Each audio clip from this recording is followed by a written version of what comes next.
Salut tout le monde, ici Vince pour RPG Suicide. Aujourd'hui, on va parler du roleplay. Essentiellement un peu là, cet acte que tous les joueurs de jeux de rôle font lorsqu'ils incarnent leur personnage, mais surtout, on va se concentrer sur du roleplay qui ne nécessite pas nécessairement du dialogue.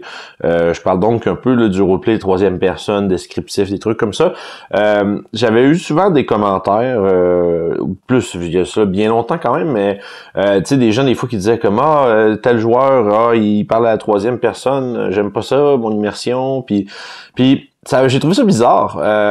Tu sais, puis d'un côté, en lisant ce que les gens écrivaient, je comprends d'où ils viennent, mais je trouvais ça bizarre quand même. Surtout parce que moi puis ma gang, quand on était plus jeune pas mal, puis qu'on jouait, tu sais, à troisième édition, puis tout ça, on faisait pas vraiment de voix pour nos personnages. C'est sûr que de temps en temps, on prenait un accent Seigneur des Anneaux-esque, là, tu sais, où est-ce qu'on... alors, on parle comme ça, puis écoute, des trucs comme ça, puis tu sais...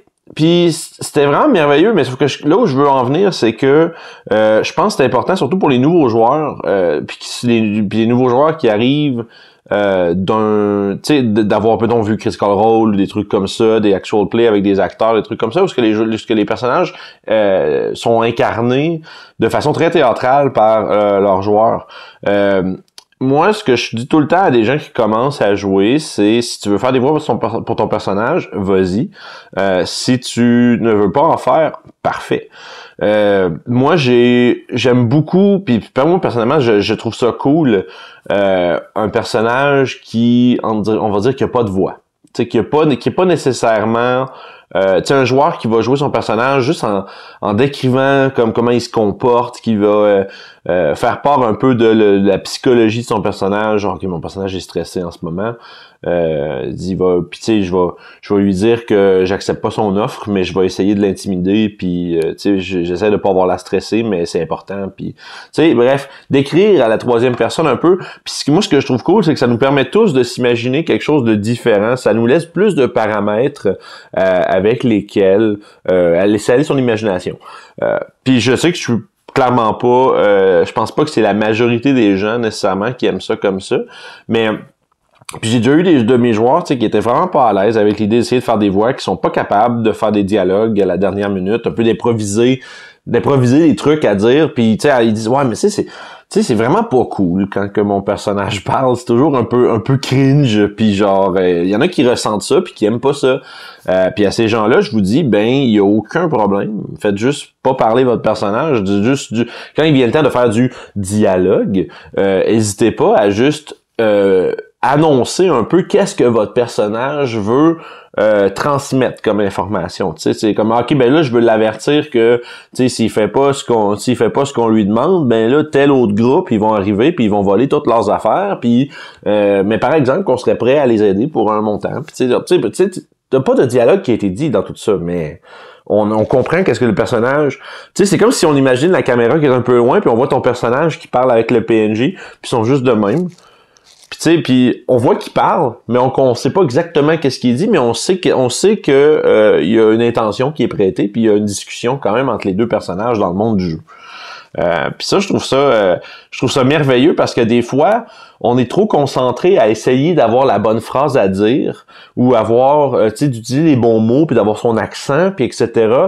Puis il y en a pour qui c'est ultra naturel puis ils réfléchissent pas à ça du tout, mais des fois, je le sens que les joueurs qui essayent, puis moi-même aussi, on essaye d'avoir une tournure de phrase intéressante pour faire un peu plus théâtral, puis finalement là on devient un peu déconcentré de ce qu'on voulait faire à la base, ou peut-être que la fameuse phrase cool, là, l'instant cool que ton personnage allait avoir a été complètement genre détruit par le fait que t'as pas été capable de, tu sais, que t'as balbutié ou que t'as tout simplement, tu t'enfarges dans tes mots, ou ben je sais pas, tu t'étouffes là, puis tu sais c'est comme, puis après ça ton DM fait mais t'as des avantages parce que tu t'es étouffé, pis ça c'est pas cool faire ça là, genre pénaliser les joueurs à cause qu'ils sont pas des acteurs, c'est quand même pas cool là, mais tu sais bref, là où je veux en venir, c'est il y a plein de manières de faire du roleplay.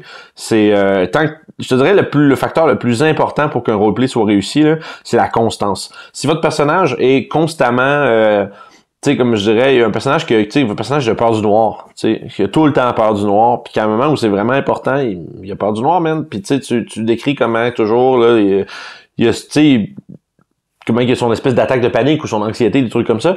Puis ça finit que tu sais les joueurs ils t'entendent commencer à décrire, ils font oh non, là il a peur, merde.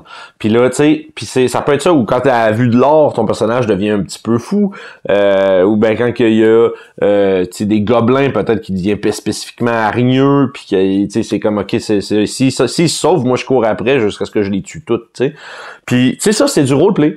Le roleplay n'est pas que du dialogue. Le roleplay, c'est juste d'incarner son personnage comme du monde, puis d'avoir une constance dans la manière que le personnage agit.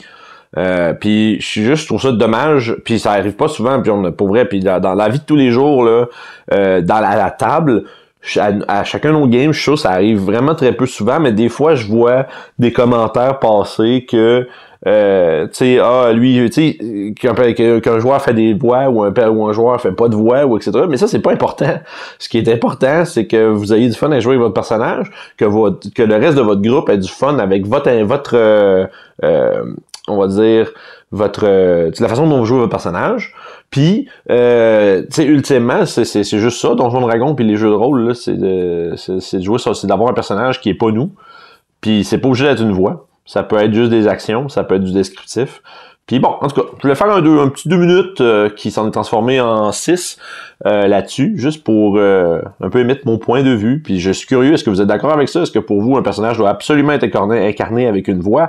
Ou est-ce que du roleplay qu'on va appeler un peu passif, est-ce que c'est correct est-ce que c'est quelque chose que vous appréciez? Un peu comme je l'ai décrit. Bref, laissez-moi savoir ça dans les commentaires. N'oubliez pas de vous abonner à la chaîne, bien évidemment, mettre un petit pouce, truc comme ça. On est sur Discord, le lien est dans la description. Venez nous rejoindre. Pour vrai, toutes nos annonces, ça se fait là. Tu sais, moi, il y a Julie, plein de monde de la communauté, les joueurs, on est tous là-dessus. Puis on aime vraiment ça jaser, autant des jeux, des systèmes que des games qu'on fait, puis de vos games, puis de tout. Puis tu sais, on peut donner des conseils, tout ça. Fait que venez nous rejoindre. C'est vraiment super cool. On est presque 200. Puis ça jase pas mal. Puis j'aime beaucoup ça. Ceci dit, on se retrouve pour un prochain live sur Twitch. Hein. N'oubliez pas, les samedis, c'est toujours live. Vendredi, une fois sur deux, c'est Strad. Des fois, l'autre vendredi, on a peut-être des one-shots.